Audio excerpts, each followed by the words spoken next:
لو زهقتوا من الفراخ واللحمة وعايزين تعملوا أكلة سهلة وسريعة وكمان اقتصادية، جربوا وصفة النهاردة، متأكدة هتعجبكم.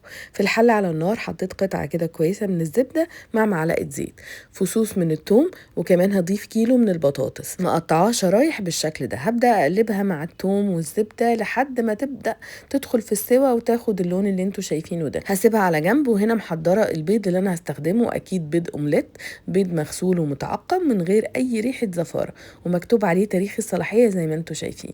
أنصحكم تجربوه. هضيف هنا حوالي 4 بيضات، ممكن نزود طبعا لو حابين. التوابل ملح وفلفل بابريكا مدخنة وتوم بودرة، نص معلقة من المستردة، كوبايتين من اللبن اللي هو الحليب. بعد كده هقلبهم كويس جدا، هضربهم كويس قوي بالمضرب لحد ما يوصلوا للون والشكل اللي انتوا شايفينه ده. هنا محضرة الصينية اللي هتدخل الفرن، هرص فيها طبقة من البطاطس الأول بالشكل اللي انتوا شايفينه ده، وفي النص أنا حابة أضيف سلامي، ممكن سلامي، ممكن بسطرمة، ممكن تركي، أي حاجة انتوا بتحبوها ومتوفرة عندكم. رشة كده بسيطة من الموتزاريلا، وبعد كده هكرر طبقات البطاطس.